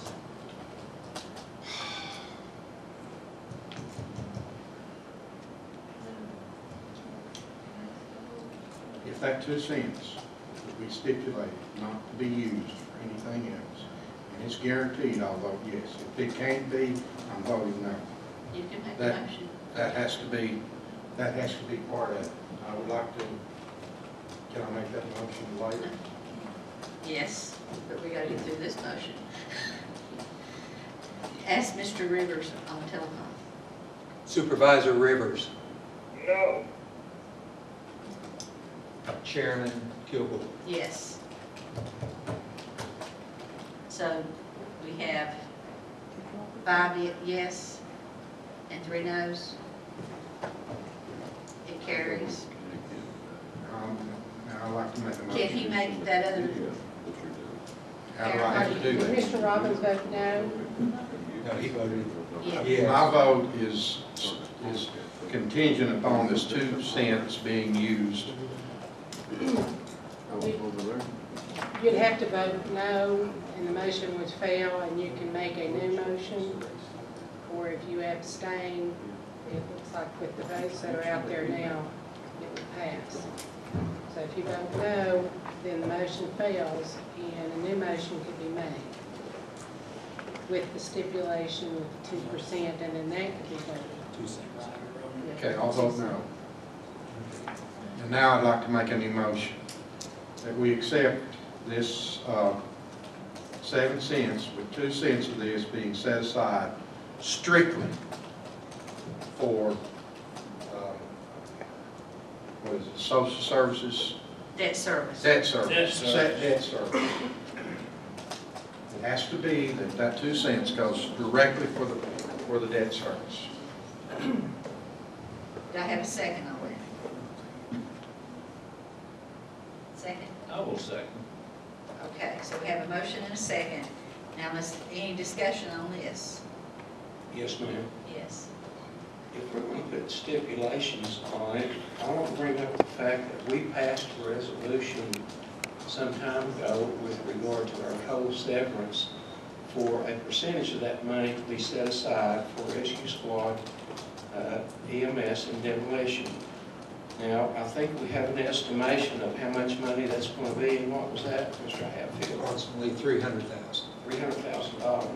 And from that $300,000, we have had 2 EMS services requesting funding to assist them in their current economic Bailouts. bailouts. What you're saying, So Mr. that's where that money's That's a coming different from. topic, I think. I It mean, is. we No, I'm going to tie it together here real quick. If we're going to designate what Robbie has isn't this said, off the topic? I'm going to say that we can't go after that money that's set aside for EMS and demolition to go for something else. I'm still not changing my vote, but I want to make a point that I don't want this board to be grabbing at that $300,000 to go for something else. It's set aside specifically for 2 purposes, EMS and demolition. Just a reminder. We know that. Okay. Madam Chairman, Yes. may I ask a question? Yes. The 2 cents that you were referencing, we had addressed 3 cents for the bond debt service. We'd addressed 2 cents for the county facilities potential debt service, and then 2 cents towards balancing the budget. Are you talking about the 2 cents for the county debt service, or county facility debt service, or are you talking about the 3 cents for the bond debt service? Service for the social Just want to make sure we understand what we're setting It'd aside. be the debt services for social services, 2 cents. Okay. Any other discussion? We'll call for roll call on this. Madam Chairman, may I get one other clarification? Okay. Is this 2 cents on the real estate only, or is it 2 cents? It's across the board. Okay, thank you. Roll call vote. Vice Chairman Robbins? Yes. Supervisor Atkins? Yes. Supervisor Schoolcraft? No. Supervisor Lunsford? No. Supervisor Castle? Yes. Supervisor Bates? Yes. Supervisor Rivers? No. Chairman Kilgore? Yes.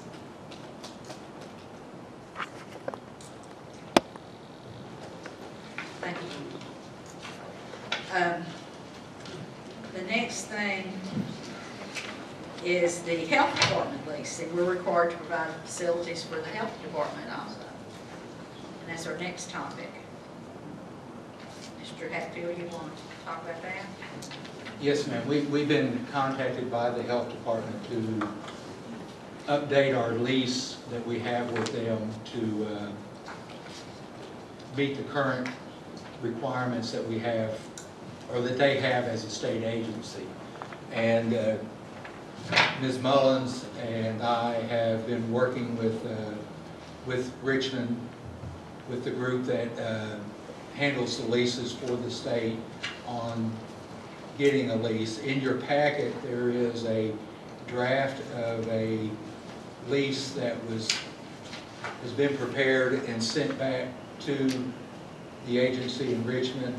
They have just today sent back another draft, a little different from that.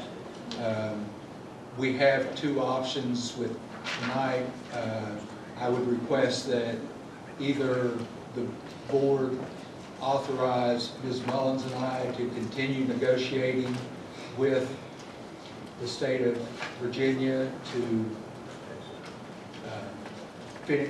get a lease that we're in agreement with, and then execute that lease, or we can bring it back to the board either in May or June for further review by the board, whichever is your pleasure.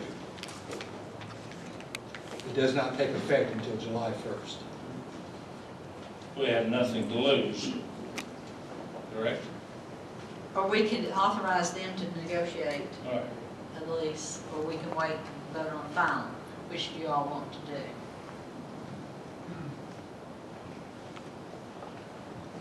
Let Karen and Michael do. So we, Negotiate, let them negotiate. That's what they do for a living. I agree with that. do we need we need a motion on that to authorize you all to negotiate a lease? That's all right. That's right. Okay. Second. We've got the motion and we've got the second. Any discussion? All in favor say aye. Aye. All opposed say nay. The next is the resolution allowing for harvesting of elk in Wise County.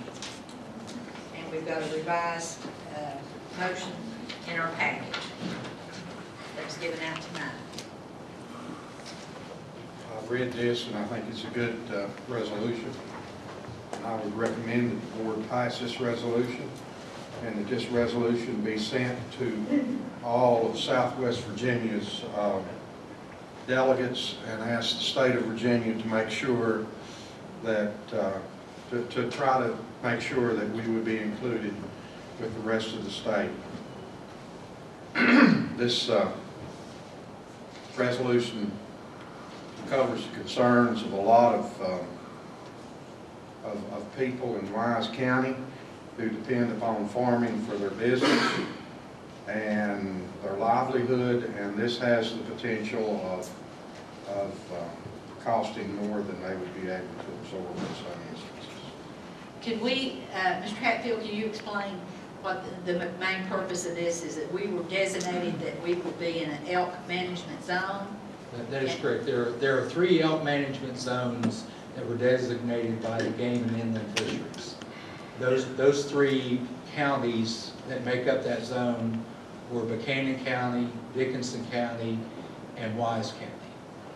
It's my understanding that Dickinson County is very happy to be within that zone, and they are trying to make the most of the tourism and elk sightings as they can.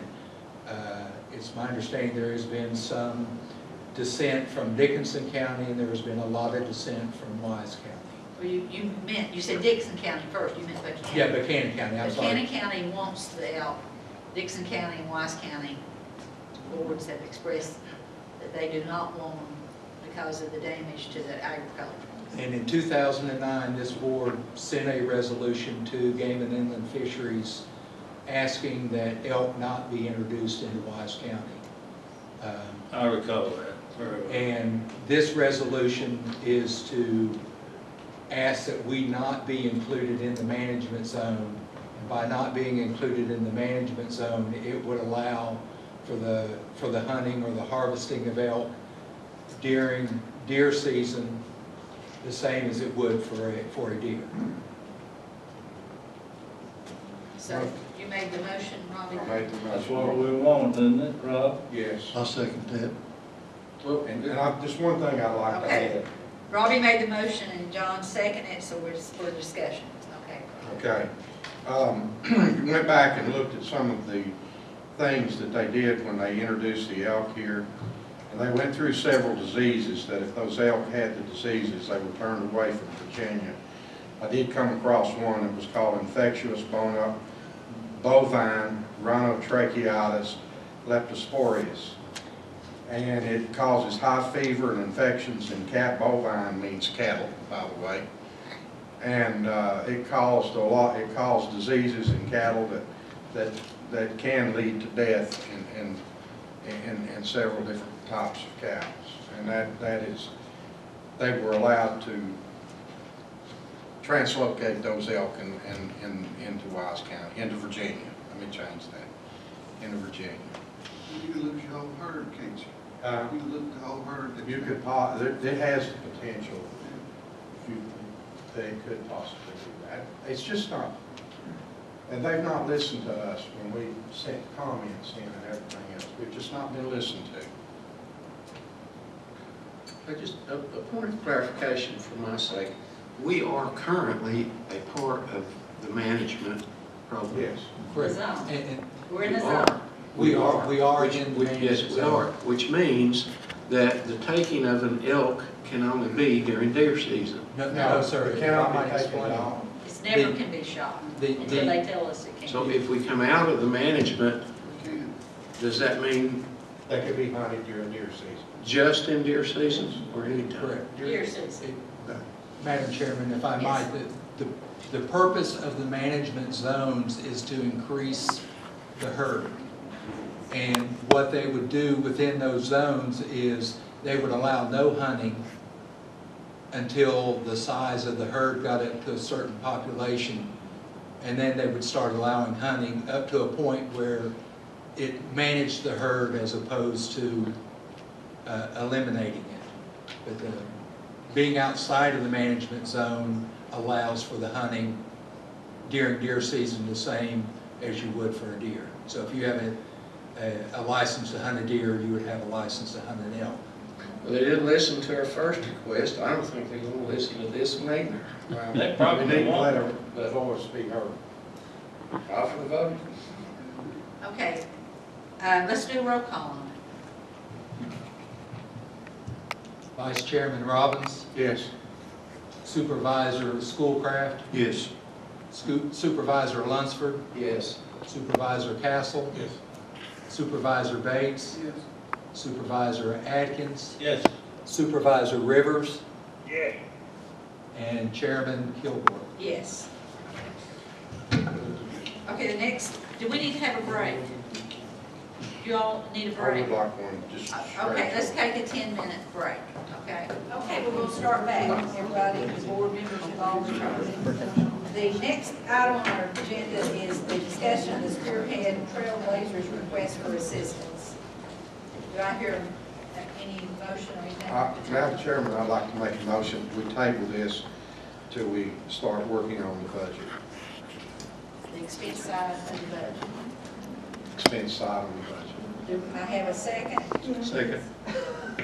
Any discussion? So we will consider this when we get into the budgeting process with everybody's else request, okay? So, can we have a motion, a vote on that? All in favor of tabling until we enter into our budget discussion? Say aye. Aye. And opposed, say nay. So we'll give it due considerations at a later time. The next is a request to be added to the county pump and hall permit, page 18 of a board package. And who wants to talk to us about that?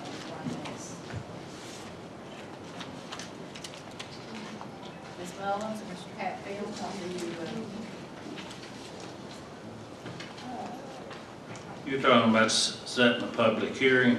no, it's a request to be added to the Oh, the pump and haul? permit, page 18. I will address that. As you're aware, the hazmat team for this region is housed in the industrial park in Esserville on the hill above the Crutchfield building. When that building was built, they did everything they needed to do except connect to the sewer system. And they found out after it was built that it's an extreme distance to get to a sewer line and has to cross roadways. And they are requesting, due to the volume of sewer that they will generate in a month, which is very minor, that they be allowed to pump and haul as opposed to being required to connect to the sewer system. And it does take a vote of the Board of Supervisors to allow that. Motion to approve, Madam Chair. Second. Brad made the motion, Robbie seconded. Any further discussion? All in favor say aye. Aye. All, anyone opposed say nay. The next item is to set a public hearing for 5/9/2019 at 6 p.m. on the request of conditional rezoning to establish a tanning salon business on property located at 9730 Cobra Mountain Road, page 19. So moved, Madam Chair. And this is just to set the public hearing.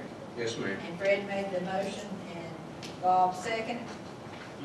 All in favor, any discussion? All in favor say aye. Aye. Those opposed say nay. The next is a discussion on road maintenance on Cobra Mountain Road, 646, page 20. That was a letter that we had in our board package where William Steele talked with Morgan Griffin about the scenic and the road maintenance also. Yes, ma'am. And we did receive a letter from Morgan Griffith's office requesting that we, as a group, endorse improvements to the Coburn Mountain Road to the Department of Transportation to repair the roadway where it started to sink due to some of the recent heavy rains that we've had. And he is also requesting that we look at the possibility of putting in a scenic overlook off of that road.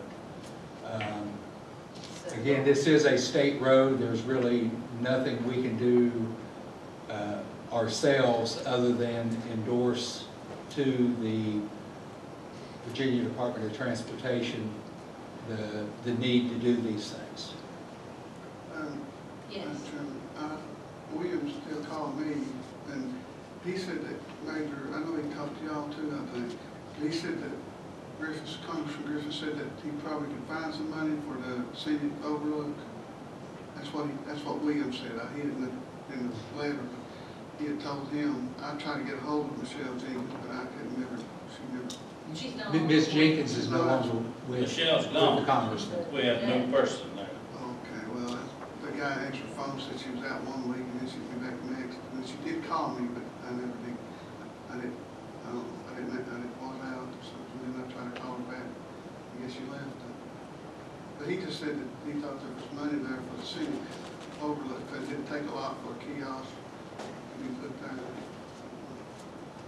That's what Yeah, there's nothing in the letter. We can discuss that with the congressman's office. I told him I would about the kiosk. I never could get hold of it. I've brought this up several times about having a scenic overlook there. And I'm glad to see this because I think that that's probably one of the nicer views that you have from the main road, one of our main roads. It's almost comparable to Powell Valley. Well, where he said that you could see Mount Mitchell at a certain point.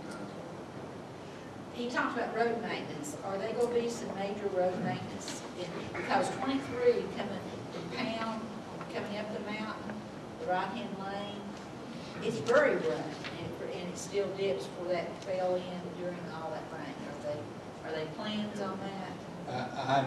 I haven't discussed those specifically with the Department of Transportation, but I would anticipate that they've got plans there on Indian Creek, and they've also got plans just outside of Norton where they also had a place where the roadway dipped, and then there is one area along the Cobra Mountain Road that is also dipped, not as severely as those other two, but it is a noticeable dip that if it's not addressed fairly soon, it will become worse.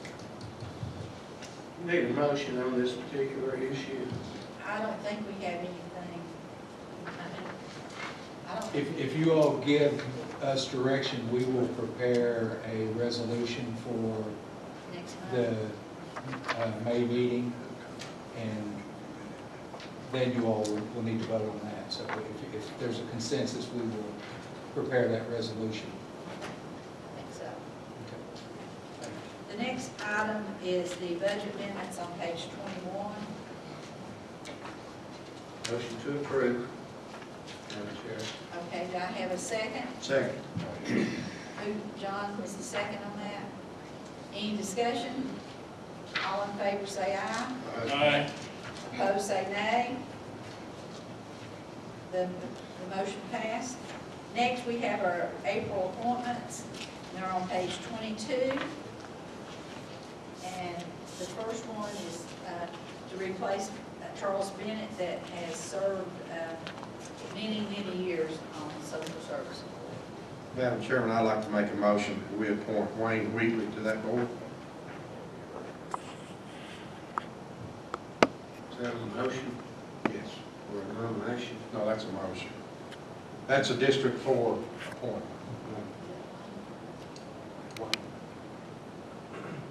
Okay, I second that.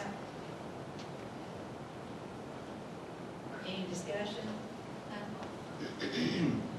All in favor say aye. Aye. All opposed say nay. Okay, the next is the Standards Committee 911. It's a 2-year appointment, and Major Grant Kilgore is serving there now, so it's a nomination. Reappoint Grant Kilgore. And you're making that as a nomination? Yes, ma'am. Any other nominations?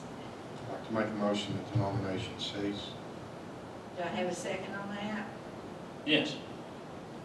Everyone in favor of ceasing nominations say aye. Aye. Opposed say nay. Then Grant Kilgore automatically gets it, the only nomination. The next is Lonesome Pine Airport Commission, a 4-year term. We need someone for that position. Motion to reappoint Danny G. Mullins. Okay, do we have any other nominations? I nominate Steve Bates. Okay. Anyone else? So we have 2 nominations, and Ms. Mullins, we vote on the first one first, or the? But on the first one first. Okay. All in favor of Danny Mullins, say aye. Aye. Let's do a roll call. Roll call. Roll call. Okay, Supervisor Schoolcraft, Yes. Supervisor Lunsford, No. Supervisor Castle, No. Supervisor Bates, No. Supervisor Atkins, Yes. Supervisor Rivers, Yes. Vice Chair Robbins, No. Chair Kilgore. No. Now the vote for Steve Bates. Okay, Supervisor That's fine. Schoolcraft. That was 3 to 5. What? Next. Was it 3 to 5? It's 5 members. It's 5-3. There were 3. 3 no votes. Huh? It was 3 no votes and 5. I have Robbie, Dana. 5 no votes.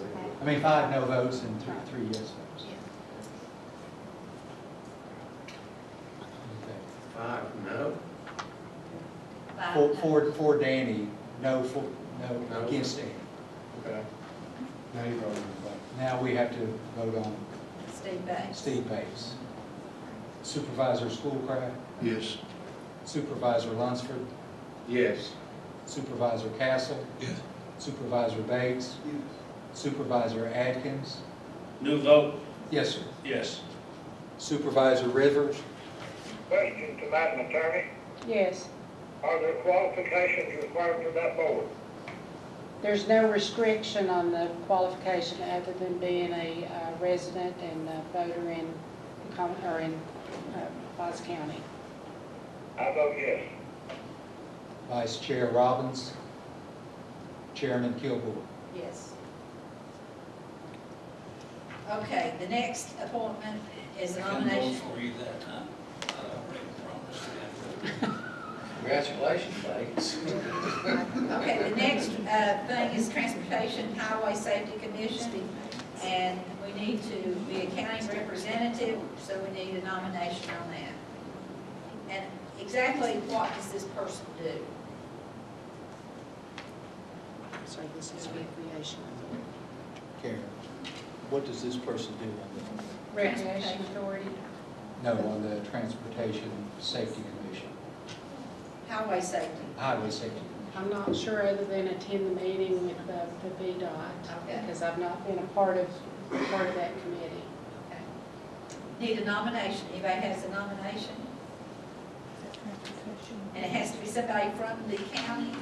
Yes, and I know I think there's travel involved. I think they meet not in the county, they meet in different locations.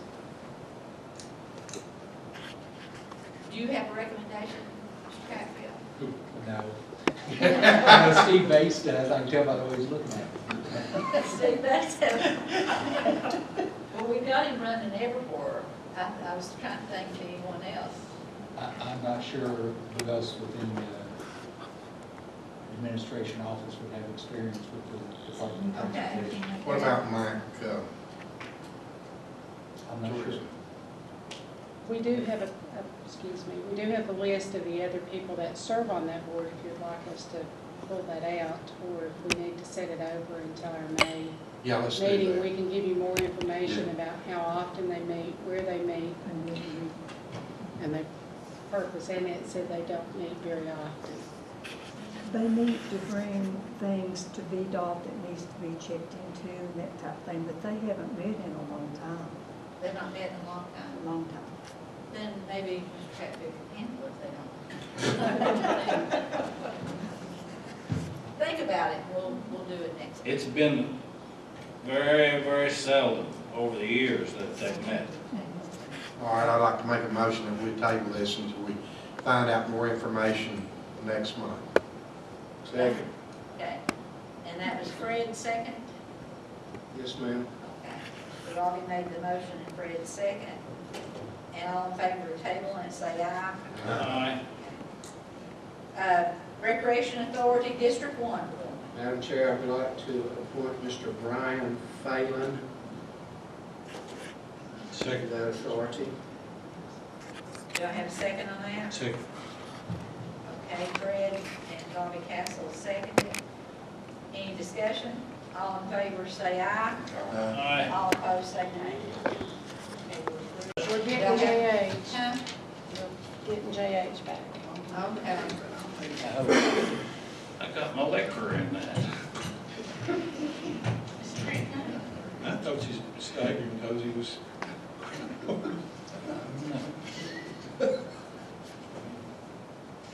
I may have to get him on my cell phone. Again.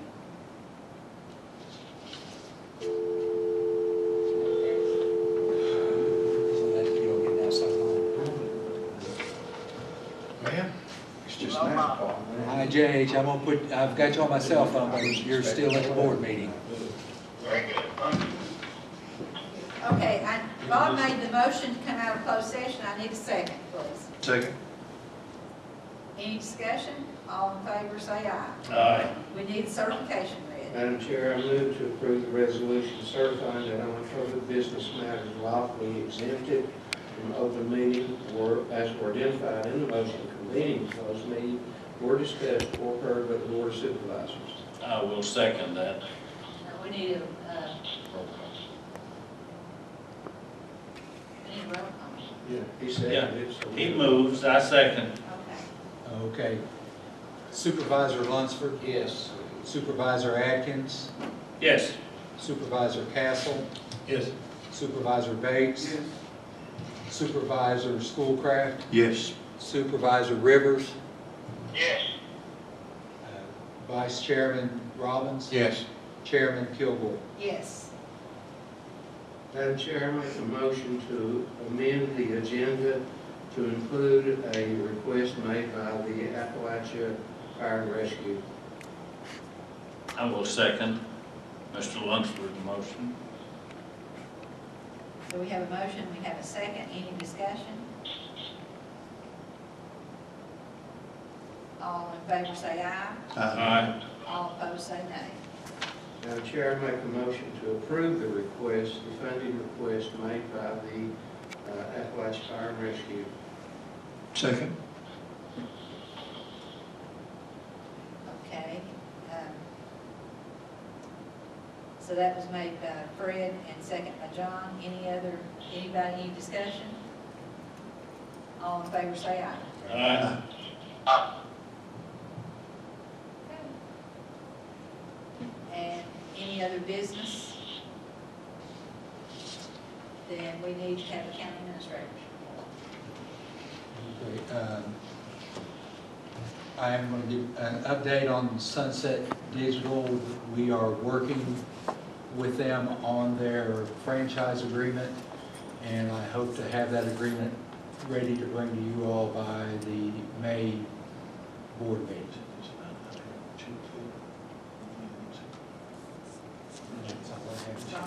County attorney, No report. board comments? Mr. Schoolcraft? Yes.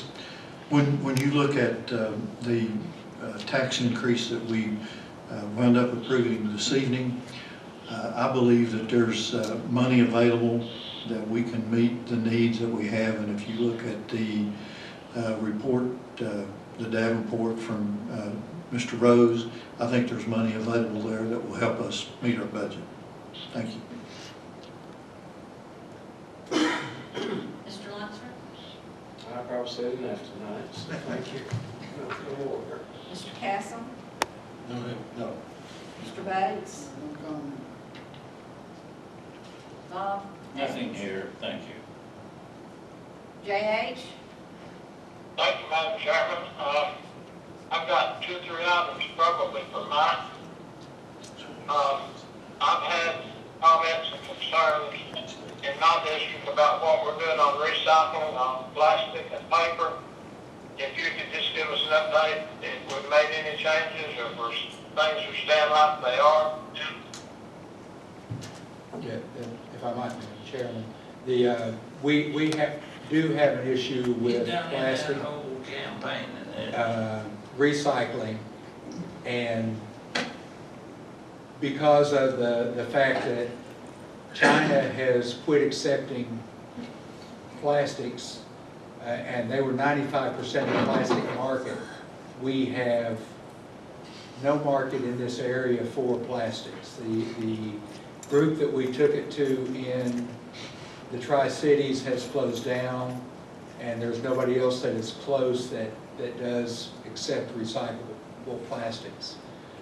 We are going to have a committee meeting for the landfill committee, at which point we will discuss in more detail what options there are for the county as far as the plastics and the paper and everything goes, and we will make a recommendation to the full board on how to proceed, whether to change how we're recycling, or stop recycling, or go a different route. There are other options that we're looking at for a long-term solution, but in the short term, we'll need to make a fairly quick recommendation to the board to determine what we're going to do. So I understand that we're not having any changes. People have been bringing plastic and paper, they continue to do that until we make a change. That is correct. Okay. And you've covered the landfill committee, thank you for that. I only have one other question, Mike. Since I wasn't present, was the monthly appropriations part of the revised agenda? Yes, it was. It was part of the consent agenda. Could you send me a detailed breakdown on how we appropriated money? Yes, sir. That's all I need. Thank you, Madam Chairman. Thank you, Mike. And thank you for allowing me to participate in the telephone. Thank you for joining us. Thank you for staying by telephone. Robbie? Yeah, I do have a comment on the recycling. I found out this afternoon through talking with a person that, and I don't know if this is the absolute truth or not, but I do believe it to be because the person is pretty reliable, that Tennessee Eastman just paid, I think it's $200 million to another company who has a process where they can take plastics of any kind and break them down and reform them. And they're going to be looking into purchasing or taking the plastics, I don't know if it would be purchased or not, taking the plastics and reworking those plastics and making them reusable again. And one of the things that was mentioned by this person was the fact that they had even mentioned when they were making this deal that it was going to, that they were making it because they knew that municipalities were having a hard time disposing of their plastics. And that might actually be one of our long-term solutions. If Eastman is able to take the plastics and convert them into another usable form. And the thing about Eastman's plastics, as I understand it, is that you don't have to separate your plastics. You'll be able to use all types of plastics, including the disposable plastics. It would be any kind of plastic. It could be broken down into its basic parts and then redone. But that could be possibly be something that would be in our long-term solution. And the person that told me this said that it was on the news the other night, that it was on the local news. And this is a very good thing for us to be doing. Yes. And like I say, it's coming from me, it's coming from a second-hand source. I didn't hear it, but I trust the source that I got it from. I've also been told the same thing. I was just told it may be a couple of years Right. down the road before they got it fully operational. Right. So that could be something that would really be good for everybody, because it takes a lot to make those plastics, and then if you could reuse them, that would be great. The only other comment that I have is that I am so glad to see some decent weather coming our way. Spring has sprung, and I'm jumping with joy. So it. Okay. If we don't have any other comments, then let's have a motion to adjourn. So moved. And let's have a second to that motion. Second. All in favor, say aye. Aye. All opposed, and just stay here.